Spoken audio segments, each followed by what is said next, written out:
ओम सभी को नमस्ते। मंत्रोच्चारण। ओम सहना भवतु सहनो भुनक्तु सह वीर्यं करवावहै तेजस्विनावधीतमस्तु मा विद्विषावहै। ओम शांति शांति शांति।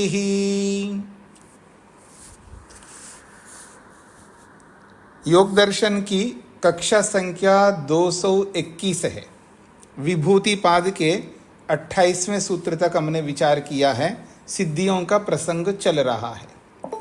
पिछले पाठ में किसी को कोई प्रश्न हो, कल के प्रश्न बचे हों तो पूछ सकते हैं।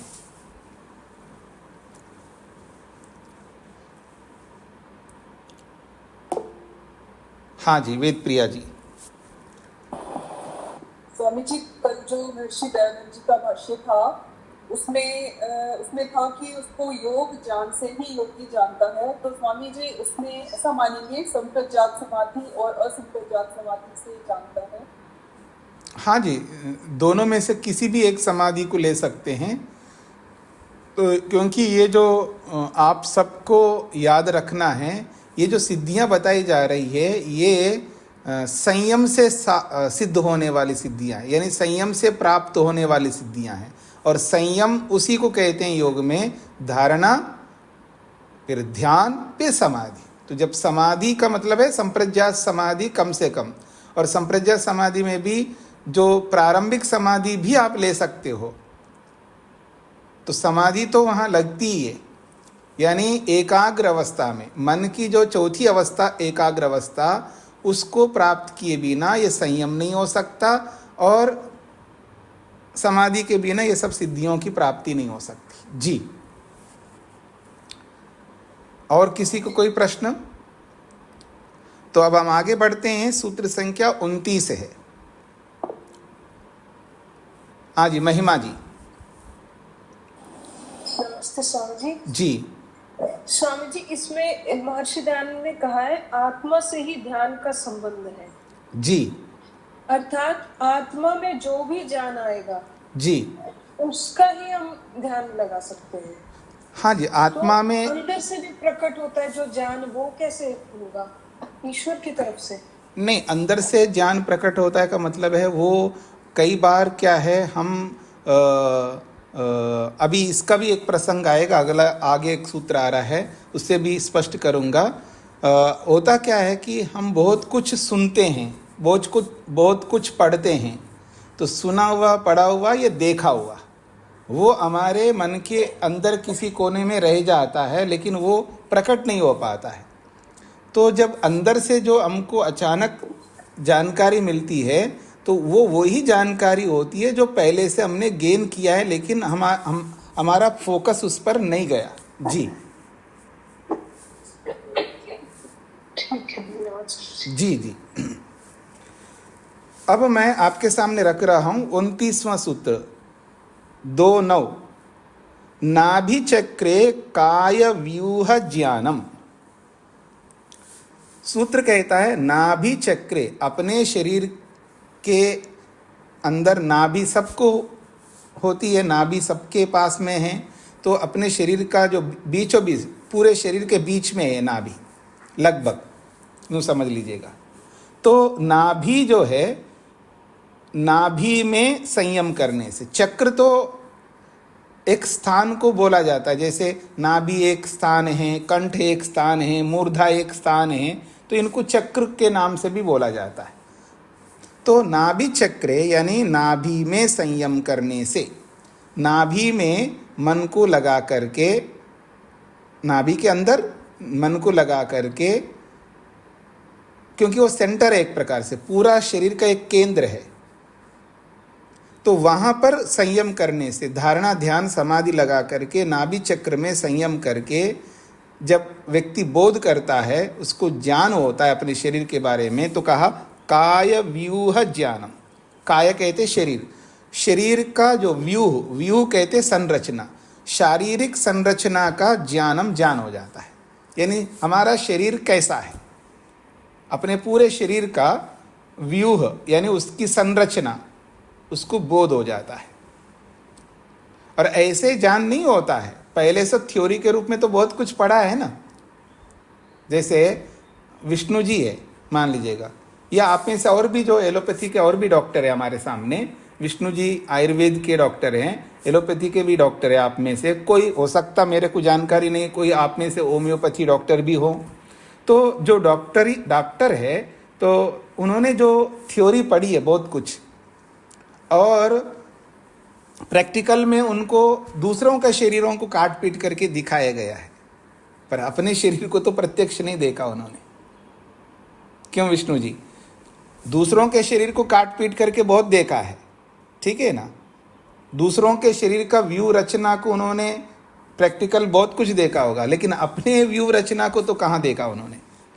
तो जो व्यक्ति थ्योरी के रूप में शरीर की संरचना को पढ़ा है, बहुत कुछ पढ़ा है, और अपने आप को प्रत्यक्ष करके देखना है, तो ये सूत्र है, नाभि चक्र में अपने आप को संयम करने से काय, अपने शरीर का व्यूह, उसकी संरचना का ज्ञान हो जाता है। कितनी अच्छी बात कही जा रही है। ये तो आप भी कर सकते हैं, थ्योरी पढ़ो, अपने शरीर के बारे में जानो, बहुत ज़रूरी है। यदि याद रखना मेरी बात को, यदि कोई योगाभ्यासी वास्तव में योग में गति करना चाहता है, उसको अपने शरीर के बारे में बोध सर्वाधिक होना चाहिए, तभी वो अपने शरीर को स्वस्थ रख सकता है। क्योंकि योग स्वस्थ शरीर में किया जाता है। जो अपने शरीर के बारे में नहीं जान सकता, तो भगवान के बारे में कैसे जान पाएगा? शरीर तो बहुत स्थूल है, भगवान तो बहुत सूक्ष्म है। स्थूल वस्तु को जान नहीं पा रहा है, तो सूक्ष्म वस्तु को कैसे जान पाएगा? तो आइए, नाभि चक्रे संयमम कृत्वा कायव्यूहम विजानियात। भाष्यकार कहते हैं, नाभि चक्रे संयमम कृत्वा, अपने शरीर के नाभि में संयम करके, कायव्यूहम विजानियात, शरीर की संरचना को जान लेना चाहिए। अब वो क्या है, शरीर की संरचना में क्या होता है? अगर कोई पूछे आपसे इस शरीर में होता क्या है, तो बता रहे, वात पित्त श्लेष्मानः त्रयो दोषाः। हमारे शरीर में मुख्य जो तत्व है वो तीन हैं, वात पित्त और श्लेष्म कहते हैं कफ को।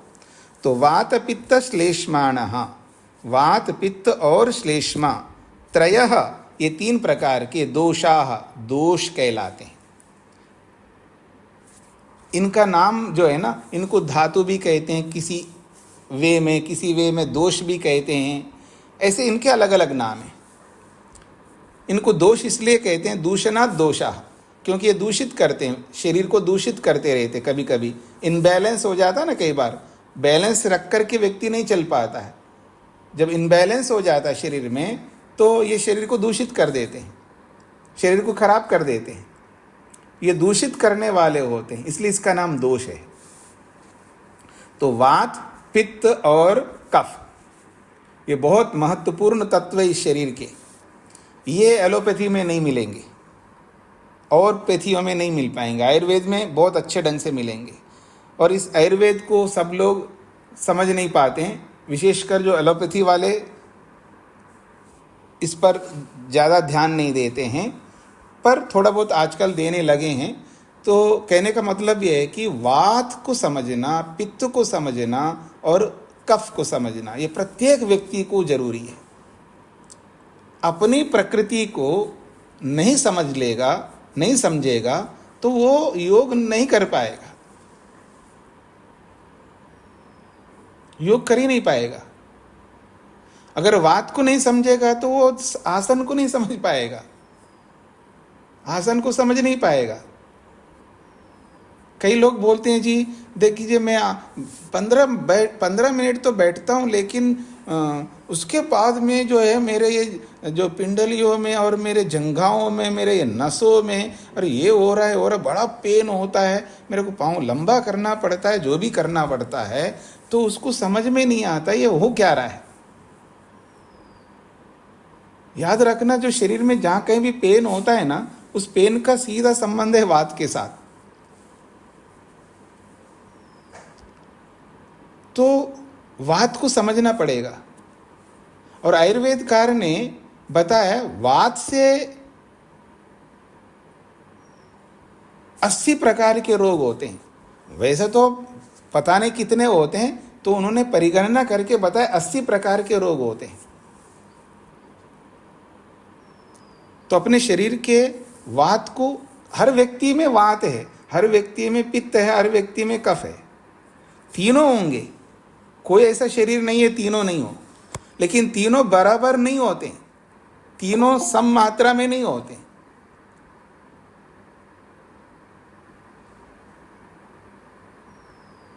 हाँ जी, 3 आदमी है, तीनों एक से बढ़कर एक है, तीनों एक से बढ़कर एक है। एक अपने फील्ड में एक्सट्रीम है, दूसरा अपने फील्ड में एक्सट्रीम है, तीसरा भी अपने फील्ड में एक्सट्रीम है, लेकिन तीनों एक साथ रहते हैं। जब तीनों एक साथ रहेंगे, तीनों राजा नहीं हो सकते, तीनों रूल नहीं कर सकते, तीनों में से एक को आगे आना पड़ेगा, वो बॉस बनेगा। कुछ समझ में आ रहा है ना। और तीनों में से एक बॉस बनेगा, वो मुख्य होगा। अब दोनों, बाकी दोनों कैसे रहेंगे? तो उन दोनों में भी एक होता है, नहीं मैं राइट हैंड बन करके रहूंगा। अब एक राइट हैंड बन गए तो अपने आप दूसरा लेफ्ट हैंड बन करके रहेगा। तो इसमें एक मुख्य रहेगा, एक राइट हैंड होता है, एक लेफ्ट हैंड होता है। यानी जो बॉस है, अगर किसी कारण से वो सो गया हो, किसी कारण से, तो जो राइट हैंड हुआ ना, वो उभर के आता है, वो अपना बॉस का काम कराता है।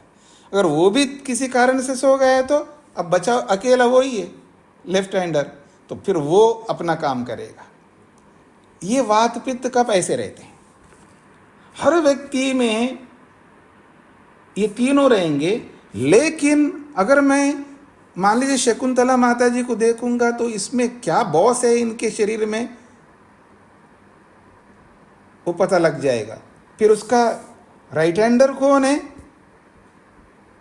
वो भी पता लगेगा। लेफ्ट हैंडर तो अपने आप पता लग जाएगा। तो एक मुख्य रहता है, उसके बाद में थोड़ा सा नीचे, अगर वात मुख्य है तो उसका दायां हाथ वाला जो रहेगा वो कफ हो सकता है, और बाएं हाथ वाला पित्त हो सकता है। अगर कोई ऐसा मैं आपके शरीर में किसी को देखूंगा, हाँ ये तो वात वाले नहीं, ये तो पित्त वाले, ऐसा लगेगा। तो पित्त मुख्य है, तो फिर उसके शरीर में वात, उसके बाद वात रहेगा, उसके बाद कफ रहेगा। या कोई कफ मुख्य है, उसके साथ में वात रहेगा, उसके बाद में पित्त रहेगा, और ऐसे ये चेंज होते रहते हैं। लेकिन चेंज होते का मतलब है, अगर वात जिसका है, तो वात दबने पर पित्त उभर के आए तो वो वही मुख्य बना रहेगा, ऐसा नहीं है। वो थोड़ी देर के लिए उभर आएगा, वापस चला जाएगा, फिर वात मुख्य रहेगा। हमेशा वात ही बॉस बना रहेगा। बाकी लोग तो अल्टरनेटिव है, मतलब ये कभी काम नहीं करेगा तो ये काम करेंगे, ऐसा वाले हैं वो, इस तरह रहेंगे। तो वात जब शरीर में बढ़ता है, उसकी प्रकृति कोई भी वात बढ़ता है, तो उसको कैसे शांत करना है, उसका शमन कैसे करना है, उसको नॉर्मल कैसे लाना है, ये समझ हर योग अभ्यासी को रखना चाहिए। यदि पित्त जो है बढ़ जाए, तो उसको शमन कैसे करना, उसको बैलेंस कैसे करना है, ये हर व्यक्ति को समझ में आना चाहिए, ऐसे कफ के विषय में। और जो प्रकृति जिसकी वात प्रकृति है, तो वात प्रकृति वाले को कैसा क्या आहार विहार करना चाहिए जिससे भले वो वात प्रकृति का है लेकिन वो ज़्यादा उछल कूद ना कर सके, वो ज़्यादा और एक्सट्रीम में ना, वैसे ही वो एक्सट्रीम है और एक्सट्रीम में ना जा सके, उसका प्रबंध करना योगाभ्यासी को आना चाहिए। मेरे को क्या देख रहे, अगल अलग से विष्णु जी को पकड़ो और जानो समझो, हाँ वो क्लासेस ले आपके लिए, या उन जैसे और भी जो लोग हैं और भी हैं यहाँ पर, अच्छी तरह अपने आप को पहचानो, तो अपने वात को, अपने पित्त को, अपने कफ को अच्छी तरह समझो, फिर उसके अनुसार अपने आप को बनाओ। ये जो क्या बोलते हैं ना, ये टेस्ट के पीछे और ये फ्लेवर्स के पीछे और उसके पीछे इसके पीछे, मेरे को यही पसंद है, मेरे को यही भाता है और ऐसा है वैसा है, हाँ मेरे को ऐसा करना ही अच्छा लगता है जी, ये पसंद नहीं है या नापसंद है, सब छोड़ो। जो शरीर को कैसा रखने से योगाभ्यास में आगे बढ़ सकते हो वो करो। तो ये वात, पित्त और कफ, ये 3 दोष कहलाते हैं शरीर के। इनका बोध होता है किसको? जो नाभि में संयम करने वाले योगी को। फिर कहा आगे धातवः सप्त, हमारे शरीर में 7 प्रकार की धातुएं हैं। धातु इसलिए कहते हैं धारणात् धातवा, ये शरीर को धारण करके रखते हैं, शरीर को बना के रखते हैं, शरीर को ठीक रखते हैं। तो ये 7 प्रकार की धातुएं हैं। त्वग, लोहित, मांस, स्नायु, अस्थि, मज्जा, शुक्राणी, ये 7 प्रकार की धातुएं हैं ना। सबसे पहली धातु है त्वग, त्वचा। उसके बाद आया है लोहित यानी रक्त। उसके बाद आया मांस। उसके बाद आया स्नायु। उसके बाद आया हड्डी, हस्ती। उसके बाद आया मज्जा। उसके बाद है शुक्र। ये 7 प्रकार की धातुएं हैं। त्वक, त्वचा तो आप सब समझते हैं। अपने स्किन को भी अच्छा रखना है, कुछ भी मत पहना करो, कुछ भी मत लगाए करो शरीर पर।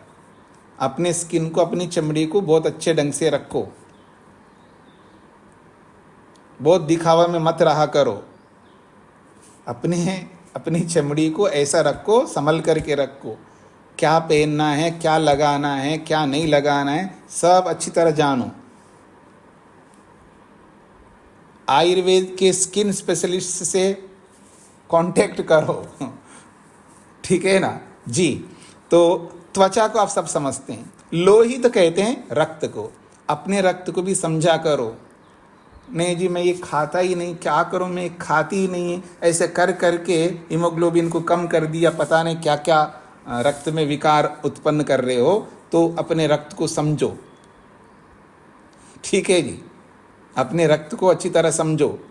फिर उसके बाद मांस, मांस को भी समझो, शरीर का मांस। अरे बड़े अच्छे दिख रहे हो, अच्छे किस बात के दिख रहे हो? अच्छे दिखने का मतलब अच्छे किस बात के दिख रहे हो? मांस तो अच्छा दिख रहा है शरीर में। ऐसे हड्डियां फूंक मारे तो उड़ो, ऐसे तो नहीं दिख रहे, अच्छे तो दिख रहे, लेकिन अच्छा मांस होना चाहिए, हेल्दी मांस होना चाहिए शरीर में, ठीक है ना जी। तो मांस को भी जानते हैं आप लोग। स्नायु, स्नायु को भी समझना बहुत जरूरी है। विष्णु जी स्नायु को क्या बोलते हैं लोग, थोड़ा बोलिए।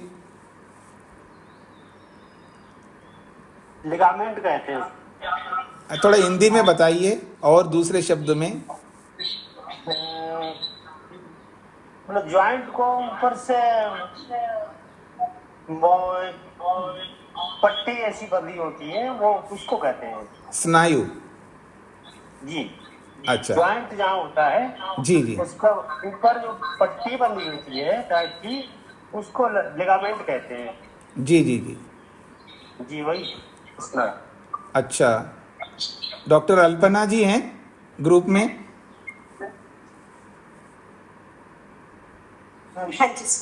हाँ जी, स्नायु को आप अपनी भाषा में बताइए।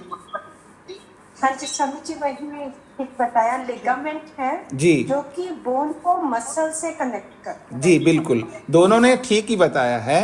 तो जो हमारी हड्डियां हैं उसको कनेक्ट करने के लिए मसल्स, हाँ जी, तो वो जो उन्होंने बताया एक पट्टी सी रहती है, तो दोनों को जोड़ने का काम रखता है, दोनों को मजबूत रखने का काम करता है। स्नायु भी बहुत जरूरी है, स्नायु को भी समझना है। कहीं घिस जाता है, हड्डियां घिस जाती बोलते हैं ना, वो लिगामेंट जब कम हो जाता है तो बहुत सारी हड्डियों से संबंधित परेशानियां पैदा होती है, तो इसको भी समझना है। ठीक बोल रहा हूं जी मैं?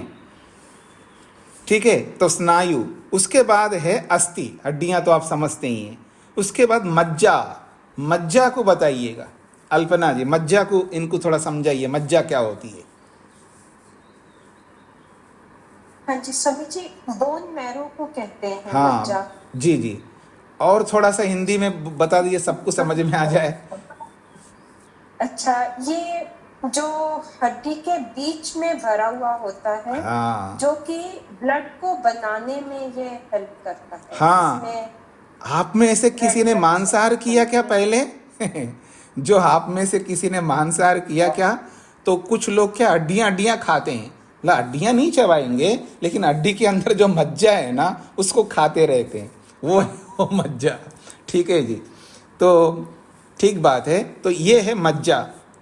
उसके बाद अंतिम जो धातु है उसको शुक्र कहते हैं, यानी रज और वीर्य जो है ये शरीर का एकदम एक प्रकार से एक सार है, एक एसेंस जैसा है, पूरा शरीर का वो एसेंस है। तो इन सब 7 धातुओं को जो व्यक्ति समझ लेता है अच्छी तरह, तो इन सब को सुरक्षित रखता है, तो उसका शरीर जो है योग के सर्वाधिक अनुकूल होता है।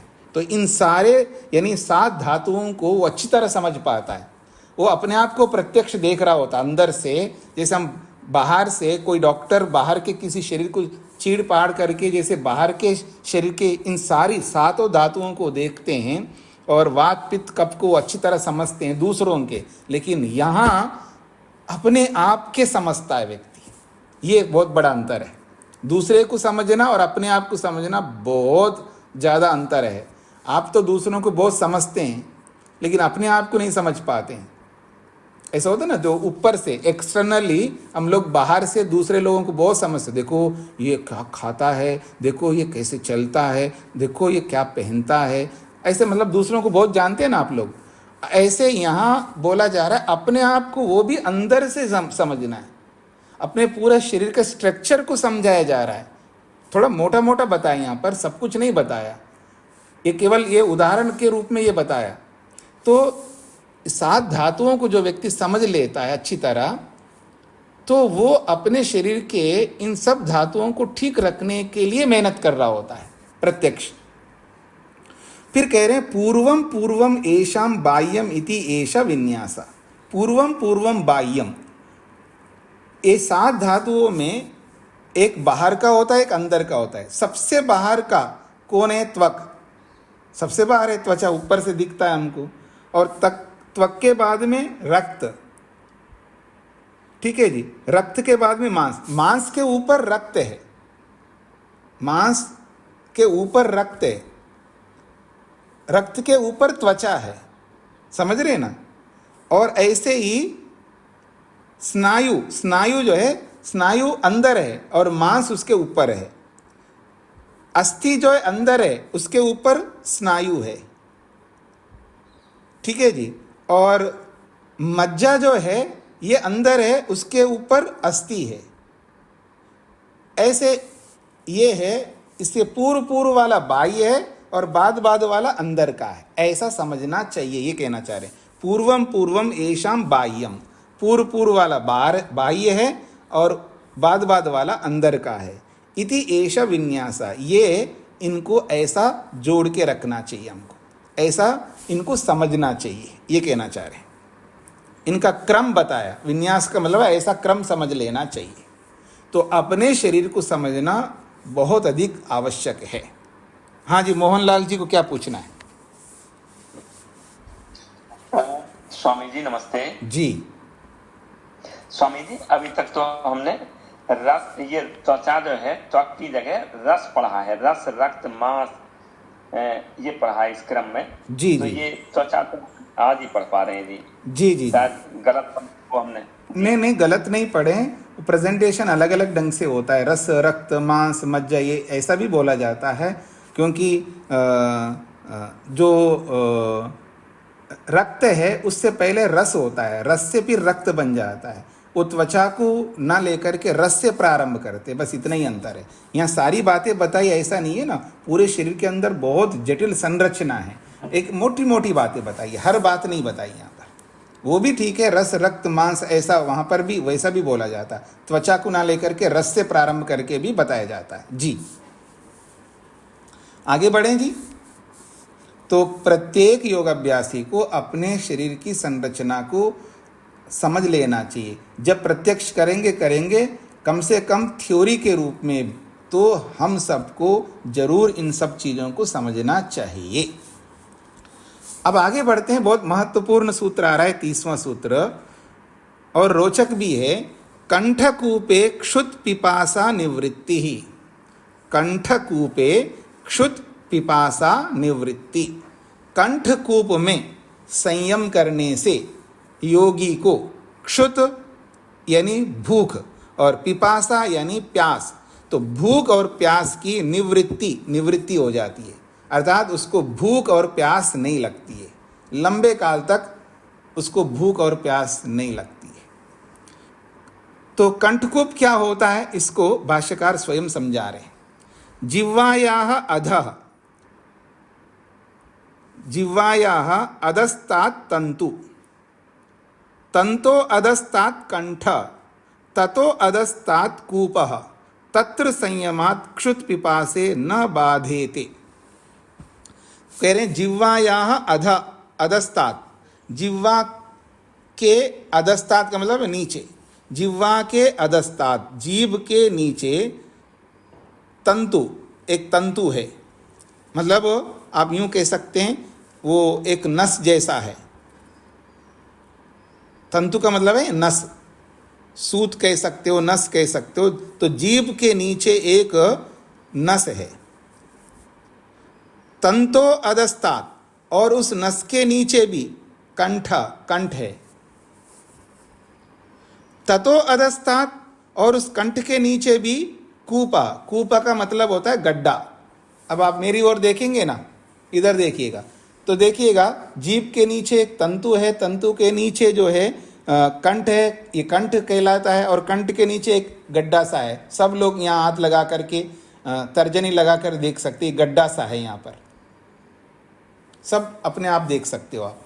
तो वो जो गड्ढा सा है उसके अंदर ही अंदर उस गड्ढे में मन को एकाग्र करना, अर्थात वहाँ धारणा बनानी है, और वहीं धारणा करके उसी कंठ के बारे में ही हमें विचार करना, अर्थात ध्यान करना है, और फिर उसकी ही समाधि लगानी है।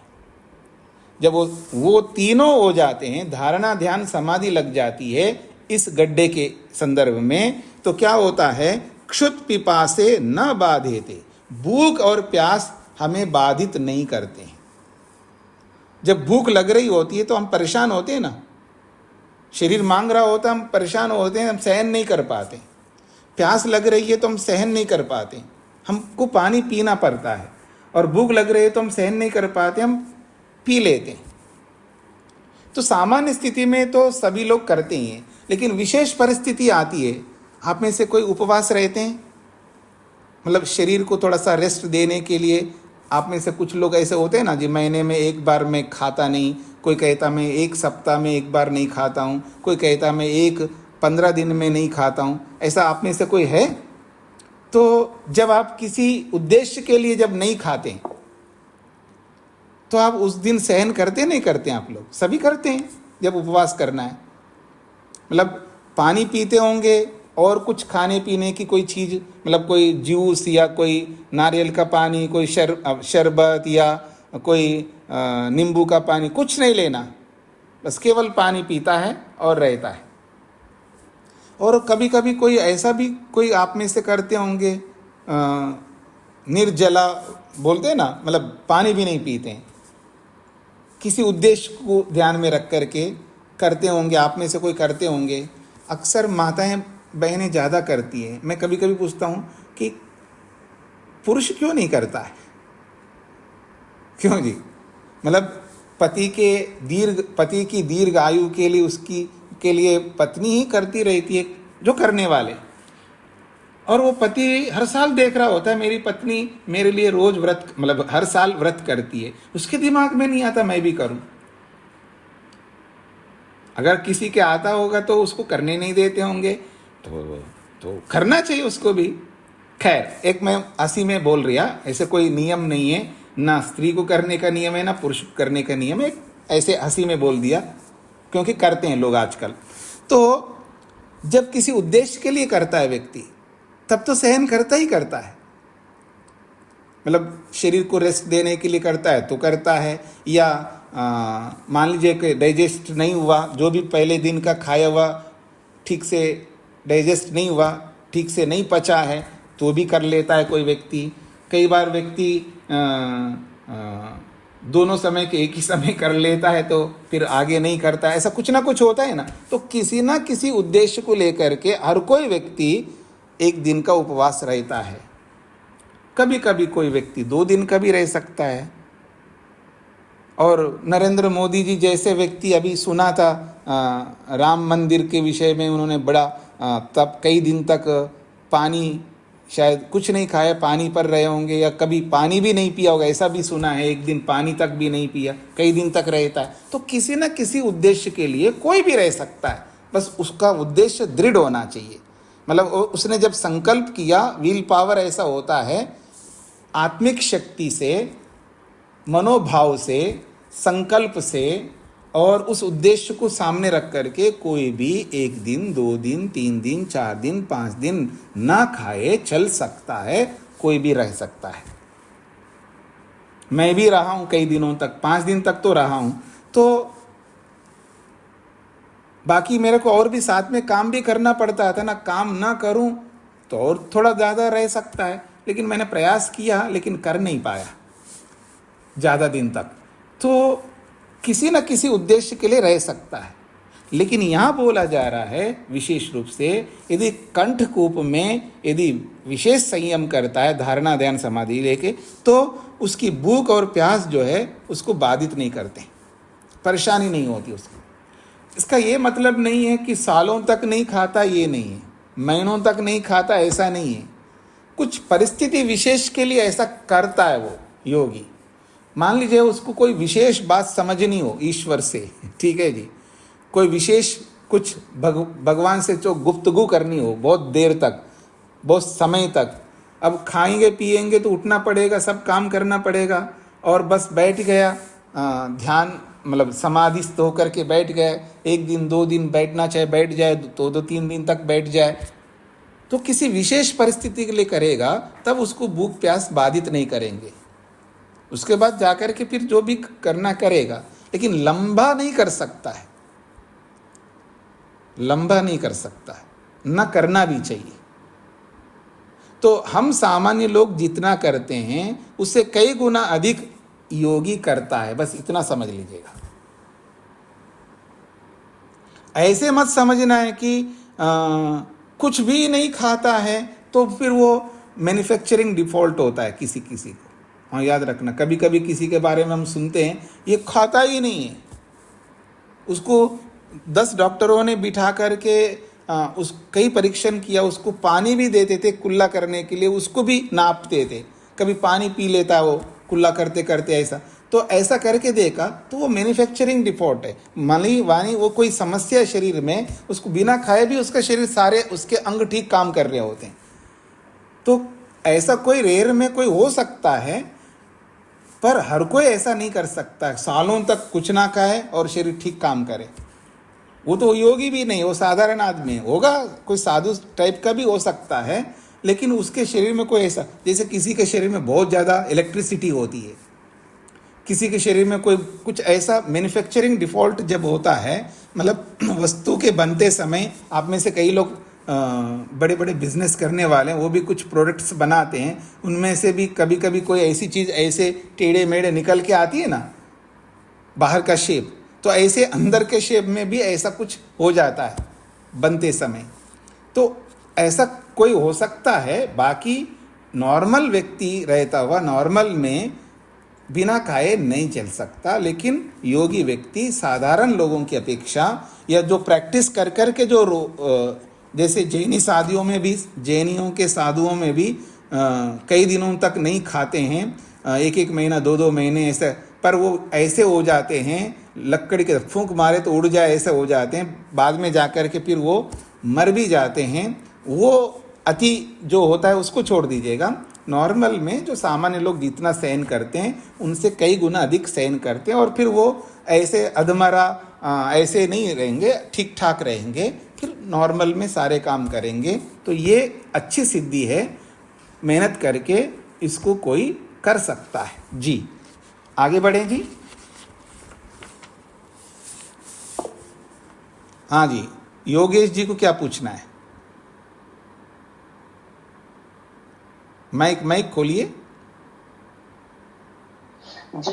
स्वामी जी, इसी संदर्भ में भूख प्यास और ये उपवास और तप के संदर्भ में कहना था।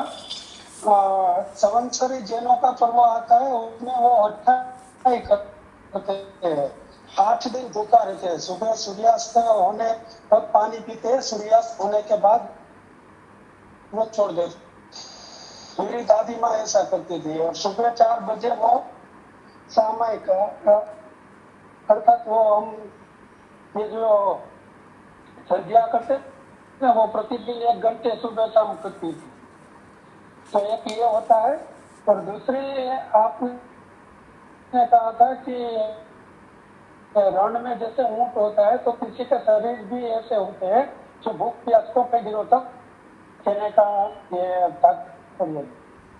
जी आपका वॉइस ब्रेक हो रहा है, तो ठीक है, मेरे को भी पता है कुछ प्राणी भी ऐसे होते हैं जैसे ऊंट है, और भी कुछ प्राणी होते हैं वो पहले से पानी इतना पी जाते हैं तो कई दिनों तक वो स्टोर किया हुआ पानी को धीरे धीरे यूज़ करते रहते हैं। ऐसे प्राणी भी होते हैं। ऐसे भी कुछ प्राणी होते हैं वो खाने को, जैसे पानी को ऊंट स्टोर कर लेता है, ऐसे कुछ प्राणी भी होते हैं जो भोजन को भी स्टोर करते हैं अंदर, फिर उनको फिर वापस कर, ऐसे अलग अलग वेराइटी के होते हैं। ये सब मेरे को भी पता है, पर यहाँ हो रहा है नॉर्मल स्थिति में हम लोग कुछ उद्देश्यों के लिए, जैसा आप अपनी दादी के बारे में बताया है, माँ के बारे में जो भी है, तो वो कुछ उद्देश्यों के लिए कोई भी कर सकता है ऐसा।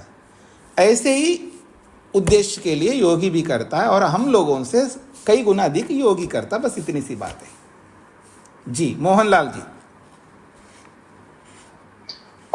जी स्वामी जी नमस्ते। जी स्वामी जी 1971-72 में मैं सतपाल महाराज जी हैं, उनका शिष्य था, तो उस समय ये इस क्रिया को कराते थे, जीव को तालू से लगाना, और वो ये कहते थे कि कंठ से जो का अमृत झरता है और उससे भूख प्यास नहीं लगती है।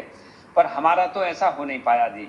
जी जी ऐसे कुछ संप्रदायों में कुछ कराते हैं जी। हाँ जी पता है, मेरे को भी पता है।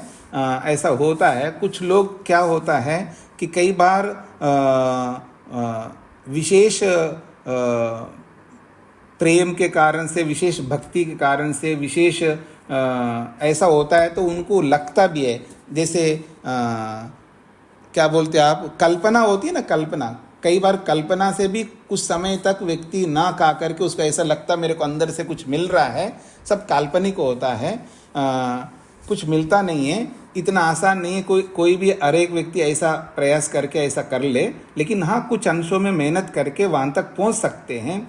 आपने पीछे एक सिद्धियाँ सुनी थी, पहले पाद में सिद्धियाँ कुछ सुनी थी, आपको याद आ रहा हो तो याद कर लीजिएगा कि अगर नासिका के अग्रभाग में एकाग्र होकर के दिव्य गंध को व्यक्ति महसूस करता है, हाँ, तो ऐसे ही दिव्य स्पर्श को महसूस करता है, ऐसे दिव्य रूप को महसूस करता है। वो एक स्थूल सिद्धियाँ, ऐसी सिद्धियाँ कोई भी कर सकता है और कोई भी करा सकता है। लेकिन यहाँ जो बोला जा रहा है ये धारणा ध्यान समाधि है, और कोई नहीं कर सकता। पहले पाद में जो सिद्धियाँ, जो स्थूल सिद्धियाँ बताई है कि नासिकाग्र में और कंठ में, मूर्धा में, ऐसा करके जो पांचों विषयों का अनुभव अंदर ही अंदर से कर सकते हैं बाहर की अपेक्षा से, वो कोई भी कर सकता है और करा सकता है। लेकिन यहाँ जो बोला जा रहा है संयम के माध्यम से, तो संयम कोई भी नहीं कर सकता। योग वाला संयम धारणा, ध्यान और समाधि करने वाले ही कर पाएंगे। ये बहुत विशेष योग्यता है। जी, महिमा जी। नमस्ते स्वामी जी। जी, स्वामी जी, जैसे कंठकूप में लगाया तो ईश्वर साक्षात्कार के समय लगाया वो कंठकूप में? नहीं नहीं नहीं नहीं, ईश्वर साक्षात्कार एक अलग विषय है। उससे पहले की भी बहुत सारी समाधियाँ हैं, जैसे संप्रज्ञात समाधि में 27 पदार्थों की समाधि लगाते हैं, वहाँ ईश्वर साक्षात्कार हुआ ही नहीं है। लेकिन इसमें जैसे आपने कहा ना कि इसका प्रयोग हम तब कर सकते हैं जब घंटों गुफ्तगू करनी है ईश्वर से। हाँ, तो वो ईश्वर से कैसे करेंगे गुफ्तगू जिस समय हम कंठकूप में भूख प्यास के लिए नहीं, यहाँ पर ऐसा होता है। हाँ, आपका प्रश्न ठीक है। यानी पहले हमने मान ली जो समाधिस्थ व्यक्ति जिसको समाधि लगाना आती है, उसने कंठकूप में संयम करके इसको साध लिया। अब साध करके फिर वो ईश्वर के साथ पहुंचेगा, ऐसा। उसकी धारणा कंठकूप में रहेगी उस समय? हाँ, रह सकती है ना, क्या दिक्कत है। ईश्वर वहां भी है ना, तो वहां से वो चेंज करता है ना, उस विषय से चेंज होकर ईश्वर में चला जाएगा। एक को साध करके दूसरे को साधना इजी हो जाता है। जी, अच्छा, ठीक है। जी जी। श्वेता जी। नमस्ते स्वामी जी। जी, स्वामी जी, एक बार सिद्धि प्राप्त हुई और हमको रेगुलर प्रैक्टिस करनी पड़ती है क्या उस सिद्धि को बनाए रखने के लिए, या सिद्धि आ गई है फिर थोड़े दिन के बाद फिर कभी कभी हमको भूख में रहना है, या लाइक 9 days या 10 days के भूख में रहना है, तब कर सकते हैं फिर? नहीं नहीं, हर बार आपको करना पड़ेगा। जब जब आपको ऐसा करना है तो हर बार उसी तरह आपको करना होगा। प्रोसेस तो वही रहेगा हर बार।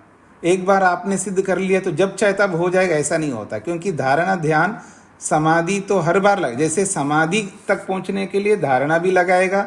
ईश्वर का दर्शन एक बार कर लिया, इसका मतलब ये थोड़ा कि मैं चाहूँगा अब मैं देखूँ तो ईश्वर दिख जाए अंदर ही अंदर, ऐसा नहीं होता है। उसको हर बार समाधि लगाने के लिए ध्यान भी करना होगा, धारणा भी लगाना होगा। जी। तो हम लोग को इतने सारी सिद्धियां बता रहे हैं, तो एक ही या दो ही सिद्धियों के लिए प्रैक्टिस करनी चाहिए? सारी की नहीं कर सकते, क्योंकि सब तो नहीं कर सकते ना एक ही साथ में। हाँ, नहीं कर सकते, बिल्कुल नहीं कर सकते। ये सारी सिद्धियां कोई, क्योंकि हर व्यक्ति की रुचि एक ही विषय में नहीं होती ना। किसी की किसी सिद्धि में होती है, किसी की किसी सिद्धि में होती है। देखिए, एजुकेशन जो है ना बहुत व्यापक रूप से है। हर कोई व्यक्ति इंजीनियरिंग में थोड़ा जाता है, कोई किसी में जाता है, कोई किसी में जाता है, कोई। ये सब पढ़ने वाली चीज़ है, ये सब पढ़ने योग्य वस्तुएं हैं। यानी पढ़ने योग्य एजुकेशन तो अलग अलग विषयों का है ना, सब पढ़ने योग्य है, लेकिन जिसकी जिसमें रुचि होगी उसी फील्ड में जाएगा। तो ऐसे ही यहाँ सिद्धियाँ हैं। जी, अच्छा, ठीक है, समझ, धन्यवाद।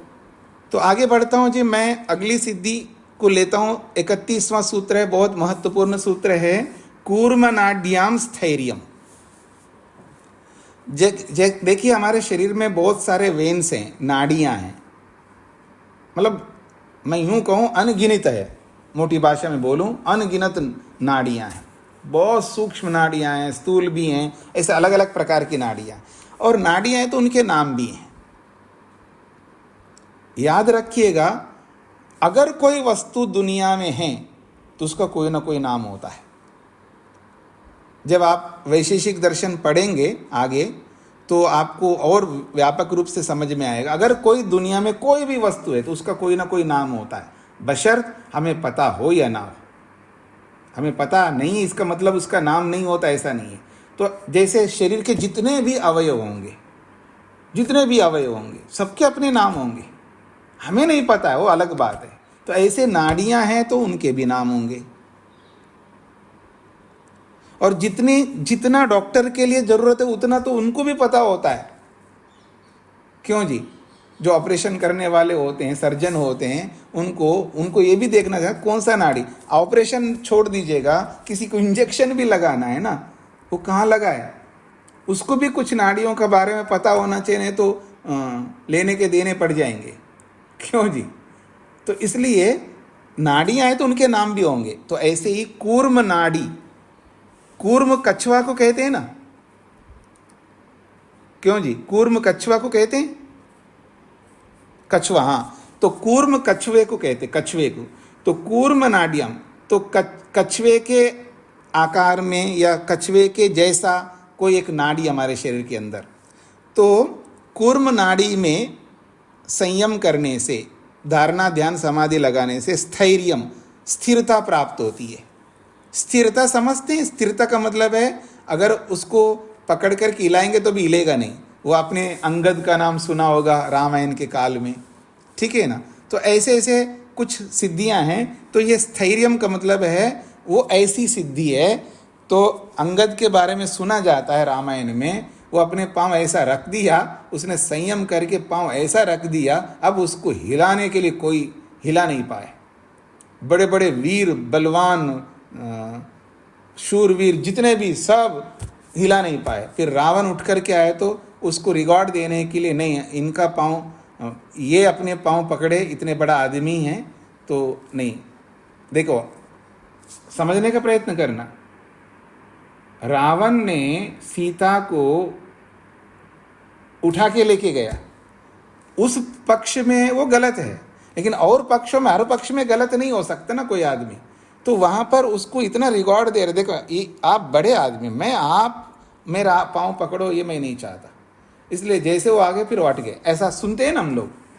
तो कहने का अभिप्राय ये है, कूर्म नामक नाड़ी में अगर कोई व्यक्ति धारणा ध्यान समाधि लगा करके उस नाड़ी में संयम कर लेता है तो उसको स्थिरता आ जाती है।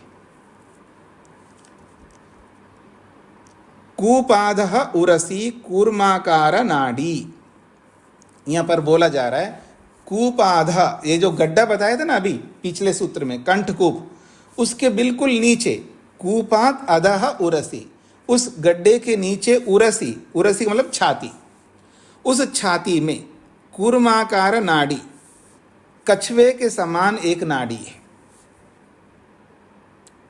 कछुए की भांति एक नाड़ी है। तस्याम, उस नाड़ी में, कृत संयमा, उस नाड़ी में अगर संयम कर लेता है योगी तो स्थिर पदम लभते, उसको स्थिरता प्राप्त होती है।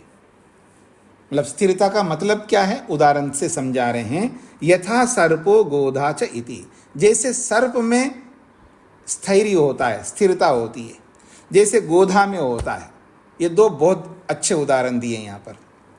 जैसे मैंने बोला था आपको, मान लीजिए सर्प जो है बिल में प्रवेश कर गया, यानी कर रही है, मुंह अंदर लगा और अंदर जाती जा रही है, और आधा प्रवेश किया आधा बाहर है। उस आधे भाग को पकड़ करके आप खींचिए, कितना ही बलवान खींचे, वो नहीं खींच पाएगा।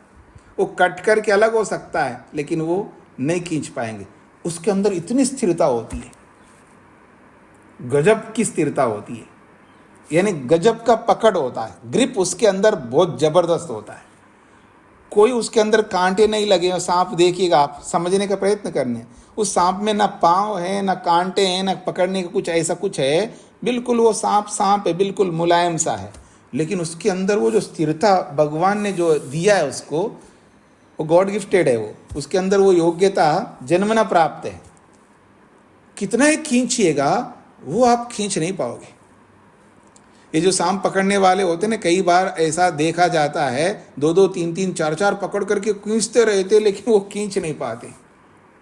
फिर उसको क्या करना पड़ता है, उस बिल को खोदते, फिर खोदते जाते, खोदते, जहां तक वो है वो खोद करके तब निकाल पाते, बिना खोदे उसको निकाल नहीं सकते। इतनी स्थिरता, इतना ग्रिप आ जाता उसके अंदर। ठीक इसी प्रकार से गोधा। अब गोधा को आप लोग क्या बोलते होंगे, गोहा बोलते हैं, गोधा बोलते हैं। जो आपने सुना होगा शिवाजी के काल में, तानाजी ये काम बहुत बखूबी से करते थे।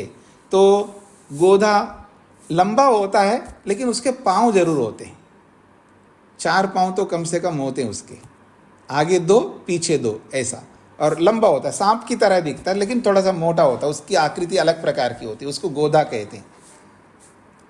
और वो गोधा में पाँव होते, उसके कांटे भी होते उसके अंदर, लेकिन वो छोटे छोटे होते हैं। और अगर मान लीजिए कोई किला है, बहुत स्मूथ भी है, चिकना है, तो भी वहाँ जा कर के वो अपने पाँव से उसको ऐसा ग्रिप ले कर के बैठा रहता है वो।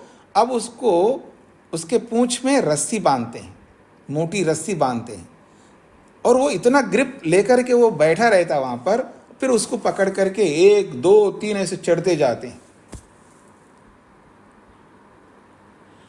तो उसमें जैसे स्थिरता होती है, जैसे सांप में स्थिरता होती है, ऐसे ही योगी में भी वो स्थिरता आ जाती है। कब? उस कूर्म नाड़ी में संयम करके अपने शरीर को स्थिर कर लेता है।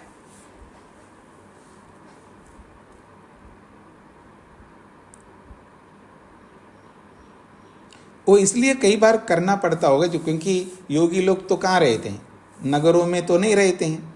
मतलब नगरों में का मतलब है ऐसे जगह रहते हैं जैसे जंगल हो, नदियाँ हो, पहाड़ हो, ऐसी जगह रहते हैं। तो फिर वहाँ पर मान लीजिए कोई आंधी आए, तूफान आए, अथवा कोई ऐसी वस्तु आकर के टकरा है जो तो वो हिलेंगे डुलेंगे नहीं, अपने स्थैर्यता को प्राप्त करके अपने ध्यानस्थ समाधिस्थ रहेंगे।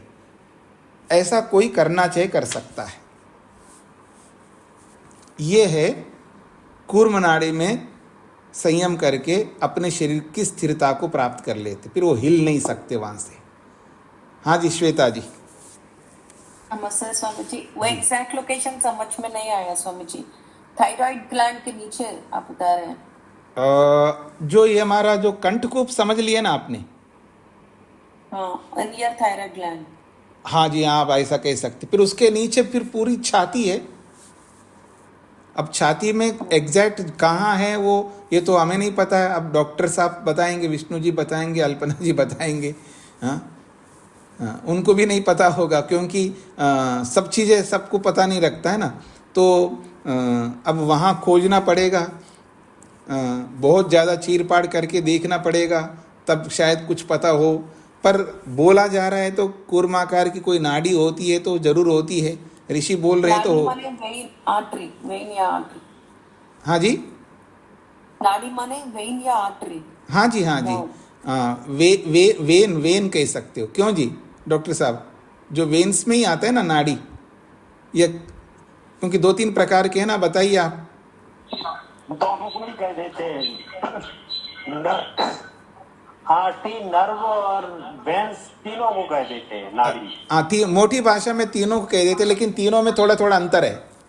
हाँ जी, हाँ जी जी जी जी। श्वेता जी। जी स्वामी जी, धन्यवाद।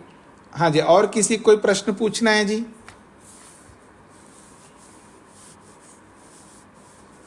नहीं पूछना है तो मैं एक और सूत्र पढ़ा सकता हूं। एक मूर्ध ज्योतिषी सिद्ध दर्शनम, ये 32वां सूत्र है। हाँ जी, रेशा जी को क्या पूछना है? नमस्ते जी स्वामी जी, ये मूर्धा नाड़ी गर्दन में होती है, ये हाथों में भी बताते हैं कि 3 नाड़ियां होती हैं। कौन सी नाड़ियां जी? ऐसे मूर्ध्वा नाड़ी। ऊर्ध्व नाड़ी। अभी ऊर्ध्व नाड़ी के बारे में कोई बात आई नहीं है जी।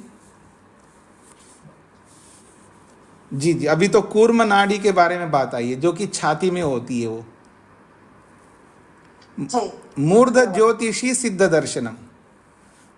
तो मूर्ध ज्योतिषी, मूर्धा तो आप समझते हैं, सिर का जो ऊपर का भाग है उसको मूर्धा कहते हैं, जिसको ब्रह्मरंध्र भी बोल देते हैं ना मोटे लोग। यहाँ थोड़ा सा सॉफ्ट सा होता है बीच में, सिर के ऊपर बीचों बीच जो है थोड़ा सा सॉफ्ट सा होता है, उसको मूर्धा कहते हैं।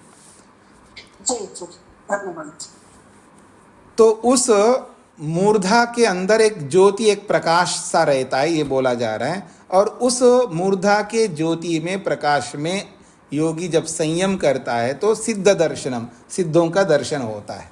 वो सिद्ध कौन है, वो भाष्य से समझने का प्रयत्न करते हैं।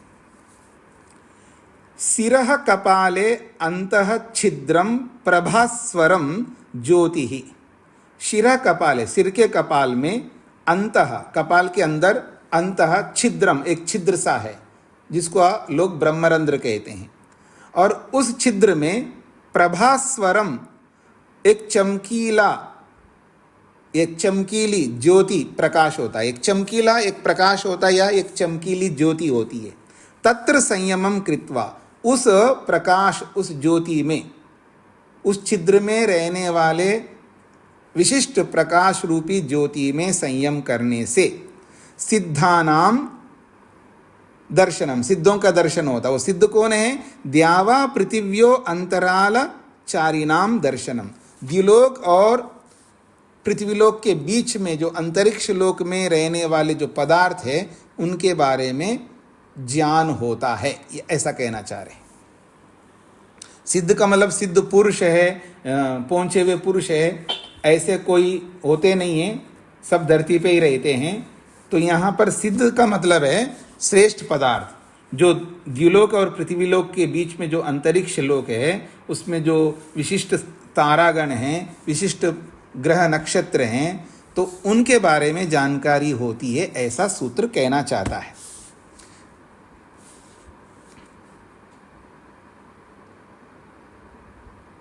इसके बारे में किसी को कुछ पूछना हो तो पूछ सकते हैं।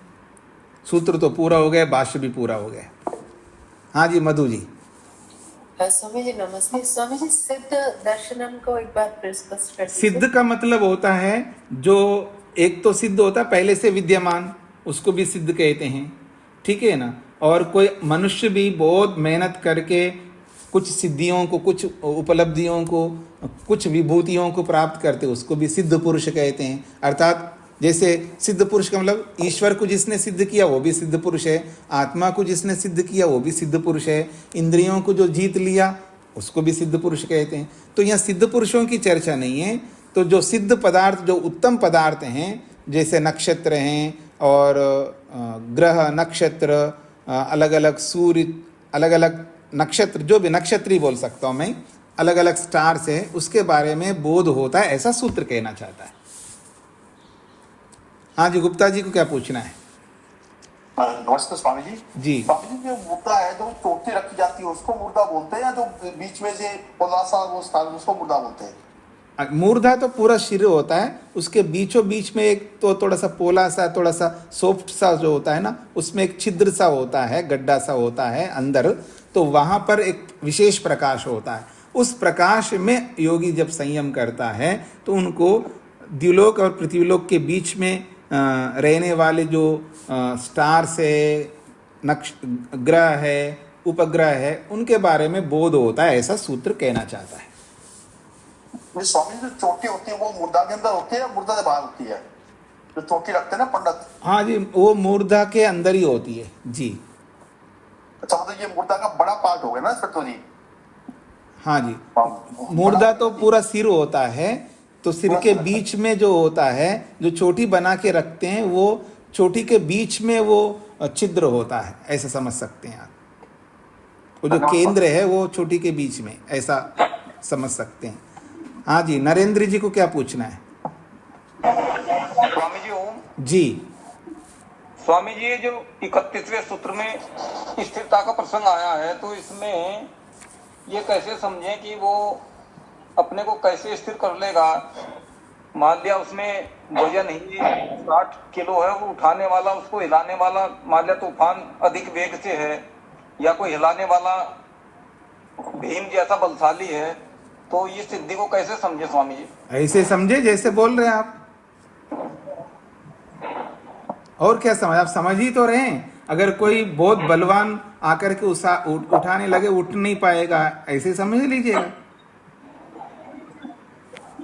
और क्या समझना, इतना ही समझना है। नहीं स्वामी जी, भाव ये पूछने का कि उसमें कोई ऐसी सिद्धि आती है कि वो मान लिया जमीन पर पैर रखता है तो वहां पर कोई ऐसे आकर्षण हो जाता है कि उसको हिला नहीं सकता कोई? हाँ, ऐसे भी समझ सकते हो ना, जैसे अंगद के बारे में सुनते हैं आप। जी जी जी जी। हाँ जी, हाँ जी, स्वामी जी को क्या पूछना है? स्वामी नमस्ते जी। जैसे मूर्धन्य श होता है, हाँ जी,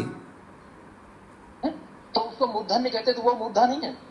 नहीं, मूर्धन्य है इसलिए क्योंकि ये जो हमारे कंठ के अंदर, मतलब मुख के अंदर जो ऊपर की ओर है ना, जो बिल्कुल ऊपर है, उसको भी मूर्धा कहते हैं, क्योंकि सबसे ऊपर है ना, जो हमारा जो, जैसे मैं हाथों से दिखा रहा हूँ, जैसे ऐसा अगर रखते हैं तो जो इधर का जो भाग है, ये सबसे बीच वा ऊर्ध्व, इसको मतलब जो हमारा जो ऊपर का जबड़ा, नीचे का जबड़ा, तो ऊपर के जबड़े के बीचों बीच जो ऊपर है उसको भी मूर्धा कहते हैं, उसको मूर्धन्य शकार कहते हैं जी। अब अगला प्रश्न मत करिए, समय हो रहा है। अनिल जी को क्या पूछना है? ओम स्वामी जी। जी स्वामी जी, मुग्धा शब्द जो आपने बोला है, क्या शिखा जो रखते हैं वो शिखा उसकी सुरक्षा के लिए रखते हैं? क्या एक कारण ये भी होता है, ये संवेदनशील होता है? हाँ, ऐसा भी बोल सकते हो आप। बाकी शिखा रखने का उद्देश्य लोग अपने अपने ढंग से बहुत बोलते हैं। स्वामी दयानंद सरस्वती जी ने विद्या का चिन्ह बताया। उन्होंने विद्या प्राप्ति का चिन्ह, यज्ञोपवीत और शिखा मात्र विद्या प्राप्त करने के एक सिंबल हैं, चिन्ह हैं, ऐसा स्वामी दयानंद लिखते हैं। इससे ज्यादा मेरे को नहीं पता है।